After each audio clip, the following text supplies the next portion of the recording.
বিসমিল্লাহির রহমানির রহিম। পরম করুণাময় আল্লাহ তাআলার নামে শুরু করছি। ইয়াজুজ মাজুজ কারা? ইয়াজুজ মাজুজ আরবিতে ইয়াজুজা ওয়া মাজুজা কিয়ামতের বড় আলামতগুলোর একটি। ইসলামী পরিভাষায় এরা এমন এক বিশাল জাতি যারা দুনিয়ার শেষ সময়ে প্রাচীর ভেঙে বের হয়ে আসবে এবং পৃথিবীতে ভয়াবহ তাণ্ডব চালাবে। কোরআন ও হাদিসে তাদের বারবার উল্লেখ করা হয়েছে। ইসলামের দৃষ্টিতে ইয়াজুজ মাজুজ হল বাস্তব এক জাতি যাদের সংখ্যা বিপুল এবং যাদের শক্তি অপ্রতিরোধ্য। আল্লাহর ইচ্ছা ছাড়া মানুষ তাদের মোকাবিলা করতে পারবে না। ইসলামী পরিভাষায় অবস্থান। কিয়ামতের আলামত। ইয়াজুজ মাজুজের আবির্ভাবকে রাসূল সাল্লাল্লাহু আলাইহি ওয়াসাল্লাম কিয়ামতের বড় আলামতগুলোর মধ্যে একটি হিসেবে উল্লেখ করেছেন। ধ্বংসাত্মক শক্তি। তারা পৃথিবীর পানি পর্যন্ত শেষ করে ফেলবে, ফসল নষ্ট করবে, মানুষকে হত্যা করবে। আল্লাহর কুদরত। তাদের ধ্বংস কোনো মানব শক্তি দিয়ে হবে না। আল্লাহ নিজেই এক বিশেষ কীট নাকের ভেতরে ঢোকার মতো দ্বারা তাদের ধ্বংস করবেন। কুরআন ও হাদিসে উল্লেখ। কুরআনের দুটি সূরায় ইয়াজুজ মাজুজের বর্ণনা এসেছে। সূরা কাহফ 18, 92, 99, সূরা আম্বিয়া 21, 96, 97। হাদিসে, বিশেষ করে সহিহ বুখারী, সহিহ মুসলিম, সুনান আবু দাউদ, এতে তাদের আগমন ও ধ্বংসের বিস্তারিত বর্ণনা পাওয়া যায়। অন্যান্য ধর্মগ্রন্থে উল্লেখ। Bible old testament. এখানে তাদের বলা হয়েছে গোগ ও মাগোগ। ইহুদি ধর্মে তারা হল শয়তান প্রভাবিত জাতি যারা পৃথিবীতে তাণ্ডব চালাবে। খ্রিস্ট ধর্মে বিশ্বাস করা হয় গোগ ও মাগোগ পৃথিবীর শেষ যুদ্ধে আর্মাগেড্ডুনে অংশ নেবে। ঐতিহাসিক প্রেক্ষাপট। প্রাচীন সভ্যতার লিকণ্ডিতা। প্রাচীন গ্রিক ও পারস্যের ইতিহাসে উত্তর দিকের বন্য বর্বর জাতির কথা বলা হয়েছে, যারা আক্রমণ করে সভ্যতাকে ধ্বংস করত। কেউ কেউ মনে করেন ইয়াজুজ মাজুজের ধারণা সেই বর্বর উপজাতিদের সঙ্গে সম্পর্কিত হতে পারে। ইহুদি ও খ্রিস্টান সূত্রে। ইহুদি ধর্মে গোগ হল এক রাজা এবং মাগোগ হল তার জাতি। খ্রিস্ট ধর্মের মতে গোগ ও মাগোগ শেষ যুদ্ধে শয়তানের বাহিনী হিসেবে আসবে। ইসলামী ব্যাখ্যা বনাম ঐতিহাসিক ব্যাখ্যা। ইসলামে ইয়াজুজ মাজুজ বাস্তব জাতি যাদের প্রাচীরের আড়ালে আটকে রাখা হয়েছে। ইতিহাসবিদদের কেউ কেউ মনে করেন এরা প্রাচীন তুর্কি বা মঙ্গল জাতি, যেমন চেঙ্গিস খান ও তার বংশধরদের তাণ্ডব অনেকটা ইয়াজুজ মাজুজের ধ্বংসযজ্ঞের মতো ছিল। তুলনামূলক বিশ্লেষণ। ইতিহাসের বর্বর জাতি হয়তো ইয়াজুজ মাজুজের ছায়া, কিন্তু ইসলামে এরা এখনও বেঁচে আছে এবং নির্দিষ্ট সময়ে বের হবে। অর্থাৎ ঐতিহাসিক বিশ্লেষণ আংশিক মিল থাকলেও ইসলামী আকিদায় ইয়াজুজ মাজুজের বিষয়টি আখিরাতের আলামত হিসেবে নিশ্চিতভাবে আলাদা। কোরআনে ইয়াজুজ মাজুজ। সূরা কাহফে উল্লেখ 18, 92, 99। এখানে জুলকরনাইন আলাইহিসসালামের ভ্রমণের একটি কাহিনী বর্ণিত হয়েছে। তিনি এমন এক জাতির কাছে পৌঁছান যারা ইয়াজুজ মাজুজের অত্যাচারে কষ্ট পাচ্ছিল। তারা জুলকরনাইনের কাছে সাহায্য চায় এবং তিনি লোহা ও তামা দিয়ে এক বিশাল প্রাচীর নির্মাণ করেন যা ইয়াজুজ মাজুজকে আটকে দেয়। সূরা আম্বিয়াতে উল্লেখ 21, 96, 97। আল্লাহ বলেন, যখন ইয়াজুজ মাজুজকে ছেড়ে দেওয়া হবে তারা প্রতিটি পাহাড় থেকে নেমে আসবে, আর সত্য প্রতিশ্রুতি কিয়ামত ঘনিয়ে আসবে। এ আয়াত স্পষ্ট জানাচ্ছে ইয়াজুজ মাজুজের আগমন হবে কিয়ামতের এক বড় আলামত। তাফসিরের আলোকে ব্যাখ্যা। ইবনে কাসির।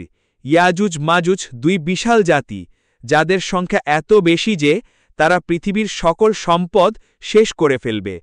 তাবেরি। তারা আদম আলাইহিসসালামের সন্তান, নুহু আলাইহিসসালামের বংশধর। কুরতুবী। তারা এখনও জীবিত, কিন্তু আল্লাহর নির্ধারিত সময় পর্যন্ত প্রাচীরের আড়ালে আটকে রাখা হয়েছে। কোরআনে জুলকারনাইন কি আল্লাহর এক ন্যায়পরায়ণ শাসক ও শক্তিশালী শাসক হিসেবে বর্ণনা করা হয়েছে। তিনি পৃথিবীর পূর্ব পশ্চিম ভ্রমণ করেছিলেন এবং বিভিন্ন জাতির সঙ্গে সাক্ষাৎ করেছিলেন। যদিও তার পরিচয় নিয়ে আলেমদের মধ্যে ভিন্নমত আছে, অধিকাংশ তাফসিরকার বলেন তিনি আল্লাহর বিশেষ বান্দা ছিলেন, যাকে অনেক শক্তি ও সামর্থ্য দেওয়া হয়েছিল। ইয়াজুজ মাজুজ আক্রান্ত জাতি। জুলকারনাইন এমন এক জাতির কাছে পৌঁছান যারা ইয়াজুজ মাজুজের আক্রমণে কষ্ট পাচ্ছিল। তারা প্রতিদিন আক্রমণ করত, লুটতারাজ করত এবং সভ্যতাকে ধ্বংস করত। মানুষরা জুলকারনাইনের কাছে অনুরোধ করে, আপনি কি আমাদের জন্য এক প্রাচীর তৈরি করবেন যাতে আমরা নিরাপদে থাকতে পারি? প্রাচীর নির্মাণ। জুলকারনাইন বললেন, আল্লাহ আমাকে যে শক্তি দিয়েছেন তা যথেষ্ট, তোমরা শ্রম দাও, আমি প্রযুক্তি দিচ্ছি।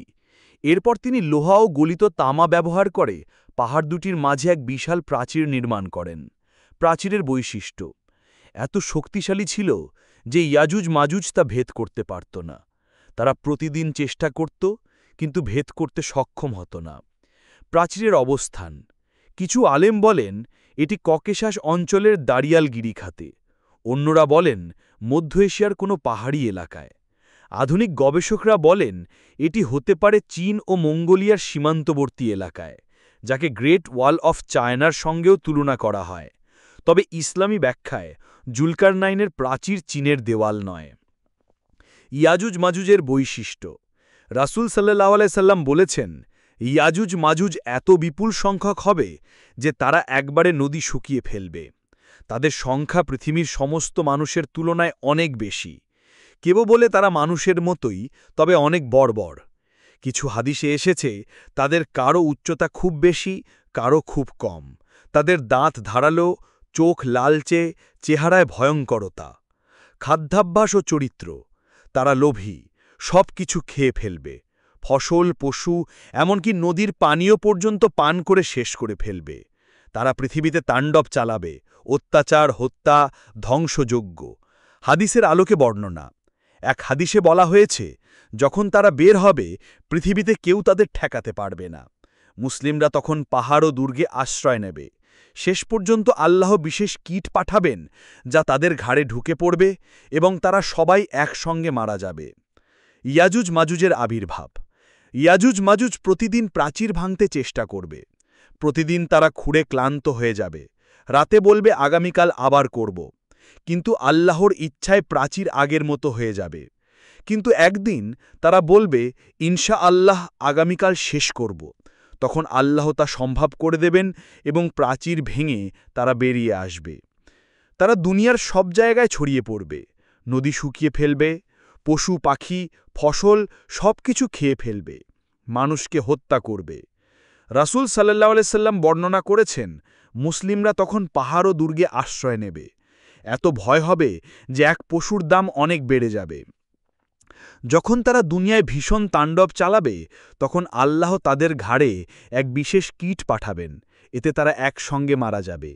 তাদের দেহপুঞ্জ পৃথিবী ঘরে ফেলবে। এত দুর্গন্ধ হবে যে মানুষ কষ্ট পাবে। আল্লাহ তখন পাখি পাঠাবেন যারা তাদের মৃতদেহ সরিয়ে সমুদ্রে ফেলে দেবে। অন্যান্য ধর্মে ইয়াজুজ মাজুজ। ইহুদি ধর্মে ইয়াজুজ মাজুজকে বলা হয় গগ ও মাগগ। তারা হলো শেষ সময়ের বর্বর জাতি যারা ইসরায়েলের বিরুদ্ধে যুদ্ধ করবে। খ্রিস্ট ধর্মে বাইবেলের রেভিলেশনে বলা হয়েছে শয়তান মুক্ত হওয়ার পর গগ ও মাগগকে জড়ো করবে। তারা ঈশ্বরের জনগণের বিরুদ্ধে যুদ্ধ করবে। এরপর স্বর্গীয় আগুন তাদের ধ্বংস করবে। পারস্য ও প্রাচীন মিথ। পারস্য মিথোলজিতে শেষ সময় এক দুষ্ট শক্তি মানবজাতিকে আক্রমণ করবে, যা ইয়াজুজ মাজুজ ধারণার কাছাকাছি। ইসলাম, ইহুদি ও খ্রিস্ট ধর্মে এই ধারণার মিল আছে। তবে ইসলামে সবচেয়ে স্পষ্টভাবে বলা হয়েছে যে তারা বাস্তব জাতি এবং আল্লাহ তাদের নির্দিষ্ট সময় পর্যন্ত ইয়াজুজ মাজুজ বর্তমানে কোথায়? কেউ বলেন তারা সাইবেরিয়া বা মঙ্গোলিয়ার পাহাড়ি এলাকায় প্রাচীরের আড়ালে আছে। কিছু গবেষক মনে করেন ককেশাস পর্বতের উত্তর দিকে প্রাচীন প্রাচীরই সেই সদ্য। আধুনিক প্রত্নতাত্ত্বিকরা বলেন আমরা এখনও সঠিক প্রমাণ পাইনি, তবে কুরআন বলেছে তারা আল্লাহর হেফাজতে আছে। আধুনিক রাজনীতিতে ইয়াজুজ মাজুজ প্রসঙ্গ। কিছু চিন্তাবিদ মনে করেন ইয়াজুজ মাজুজ আজকের বিশ্বশক্তি বা সামরিক ধ্বংসযজ্ঞ চালানো দেশগুলোর প্রতীক হতে পারে। তাদের কার্যকলাপে দেখা যায় দুর্বল জাতিকে ধ্বংস করা, প্রাকৃতিক সম্পদ লুট করা, যুদ্ধ ও প্রযুক্তির মাধ্যমে ধ্বংসযজ্ঞ চালানো। আধুনিক মুসলিম আলেমরা বলেন, ইয়াজুজ মাজুজ বাস্তব জাতি, তবে কিয়ামতের আগে আল্লাহ তাদের বের করবেন। বিজ্ঞান বা প্রযুক্তি দিয়ে তাদের খুঁজে বের করা সম্ভব নয়। মুসলমানদের করণীয় হল আল্লাহর উপর ভরসা করা এবং ঈমানকে শক্ত করা। ইয়াজুজ মাজুজ থেকে শিক্ষা। মানব সীমাবদ্ধতা। মানুষ যত শক্তিশালীই হোক, আল্লাহর নির্ধারিত শক্তির সামনে কিছুই না। আল্লাহর কুদরত। পুরো জাতিকে একসঙ্গে ধ্বংস করা কেবল আল্লাহর কাজ। দুনিয়ার সাময়িকতা। এই পৃথিবী চিরস্থায়ী নয়, একদিন ধ্বংস হবেই। মুসলমানদের জন্য উপদেশ। রাসূল সাল্লাল্লাহু আলাইহি ওয়াসাল্লাম বলেছেন, তোমরা নামাজ কায়েম করো, জাকাত দাও, অন্যায় থেকে দূরে থাকো। ইয়াজুজ মাজুজের ভয় থেকে মুক্তির উপায় হল আল্লাহর কাছে দোয়া করা ও ঈমান অটল রাখা। ইয়াজুজ মাজুজের কাহিনী মনে করিয়ে দেয়, দুনিয়ায় যত শক্তিই থাক, শেষ পরিণতি আল্লাহর হাতে। কিয়ামত অবশ্যই আসবে, তাই প্রস্তুতি নেওয়া জরুরি।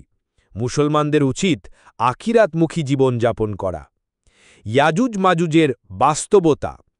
তারা বাস্তব এক জাতি, যাদের আল্লাহ প্রাচীরের আড়ালে আটকে রেখেছেন। নির্দিষ্ট সময়ে প্রাচীর ভেঙে তারা বের হবে, পৃথিবীতে ভয়াবহ ধ্বংসযজ্ঞ চালাবে। মানবজাতির ভবিষ্যৎ। তাদের আবির্ভাব মানব ইতিহাসের সবচেয়ে বড় বিপর্যয় হবে। কোনো সেনাবাহিনী, কোনো প্রযুক্তি তাদের মোকাবিলা করতে পারবে না। তাদের ধ্বংস আল্লাহর অলৌকিক ব্যবস্থায় হবে। ইসলামের দৃষ্টিতে সঠিক বিশ্বাস। ইয়াজুজ মাজুজ সম্পর্কে বিশ্বাস রাখা ঈমানের অংশ। কুরআন ও হাদিসের আলোকে আমরা জানি তারা আসবে। আল্লাহ আমাদের শিক্ষা দেন, দুনিয়ার শক্তিকে ভয় করো না, আমাকে ভয় করো। দুনিয়ার শক্তি ক্ষণস্থায়ী, আল্লাহর শক্তি চিরস্থায়ী। মুসলমানদের উচিত আল্লাহর আনুগত্য করা, নেক আমল করা এবং আখিরাতের প্রস্তুতি নেওয়া। প্রিয় দর্শক, আপনার কাছে এই বার্তাটি যদি মূল্যবান মনে হয়, তাহলে অনুগ্রহ করে চ্যানেলটি সাবস্ক্রাইব করুন এবং বেল আইকনে ক্লিক করে নোটিফিকেশন চালু করে রাখুন। আপনার সহযোগিতার জন্য অসংখ্য ধন্যবাদ। আমিন।